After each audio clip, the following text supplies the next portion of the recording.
آمين آمين اللهم صل وسلم وبارك على سيدنا محمد وعلى آله وصحبه أجمعين سبحان ربك رب العزة عما يصفون وسلام على المرسلين والحمد لله رب العالمين أشرف الخلق سيدنا محمد الفاتحة لسيدي الشيخ محمد الشيخ إبراهيم الشيخ محمد عثمان.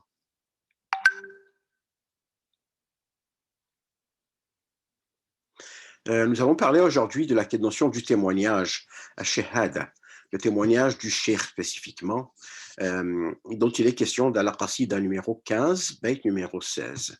Sachez avec certitude que je suis un témoin et mon sabre guérit la tristesse angoissée. وَلِتَعْلَمُوا حَقًّا بِإِنِّي شَاهِدٌ وَالْكَرْبُ غَمٌّ يَنْجَلِي بِحُسَامِهِ. À quelle catégorie de témoins Maulana appartient-il? Il appartient à la catégorie de témoins qui sont clairement identifiés dans le verset numéro 69 de Surat Al-Nisa. Quiconque obéit à Allah et aux messagers, ceux-là seront avec ceux à qui Allah a accordé ses bienfaits, les prophètes, les véridiques, les témoins et les vertueux, as-salihin, et quel bon compagnon que ceux-là. Attention, parce que dans la plupart des traductions, sinon dans toutes les traductions du Coran, Ash-Shuhada, dans ce verset, est traduit par les martyrs. Il ne s'agit pas des martyrs, parce que le fait d'être mort dans le combat ne vous garantit pas une place parmi les véridiques, les prophètes et ainsi de suite. Il s'agit ici de témoins, pas de martyrs. Donc, Shuhada, dans le sens de shahid, témoin, pas dans le sens de shahid, qui signifie martyr. Alors maintenant que nous avons compris qu'il s'agit ici de témoins, qui sont-ils ces témoins-là? Et de quoi sont-ils témoins? Alors la réponse, on va la trouver plus loin dans le verset numéro 143 de Surat Al-Baqarah, et aussi, nous avons fait de vous une communauté de justes pour que vous soyez témoins aux gens, comme le messager sera témoin à vous. Alors, ce témoignage-là, c'est quoi? Ce témoignage est un témoignage oculaire, visuel, de tout ce qui fut et tout ce qui sera depuis le début de la création et jusqu'à la fin des temps. Parce que ce que nous devons comprendre, c'est que les pôles et les grands saints, et nos machaïrs évidemment sont parmi ceux-là, n'ont pas dormi depuis le jour de Ne suis-je pas votre Seigneur, depuis Yaoumala lastu bi rabbikum.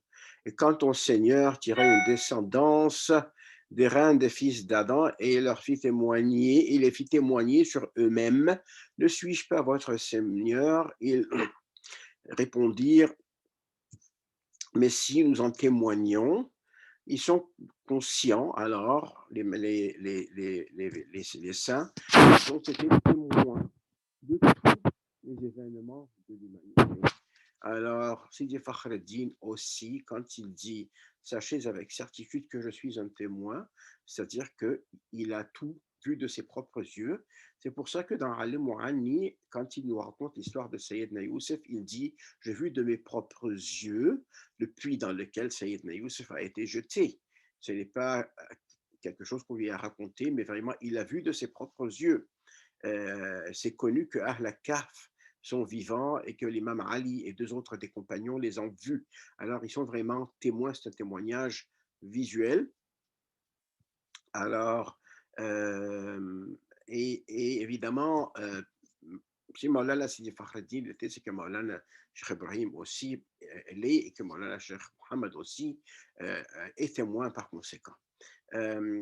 Alors, on donne un exemple du témoignage en question. Par exemple, on dit au jour du grand rassemblement, Allah va demander aux chrétiens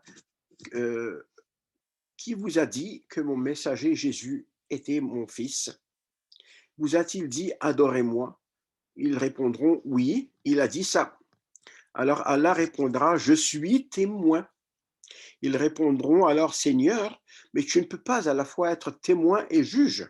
Et Allah répondra les anges savent et ils témoigneront que mon serviteur ne vous a jamais dit ça. Et ils répondront, mais nous ne les avons jamais vus, les anges. Alors Allah dira, ô Isa, Jésus, fils de Mariam, Marie, est-ce toi qui as dit aux gens, prenez-moi ainsi que ma mère pour deux divinités en dehors d'Allah? Il répondra, gloire et pureté à toi, il ne m'appartient pas de déclarer ce que je n'ai pas le droit de dire. Si je l'avais dit, tu l'aurais su, certes, tu sais ce qu'il y a en moi et je ne sais pas ce qu'il y a en toi. Tu es en vérité le grand connaisseur de tout ce qui est inconnu. Ça, c'est dans Surat Al-Maïda, le verset 116.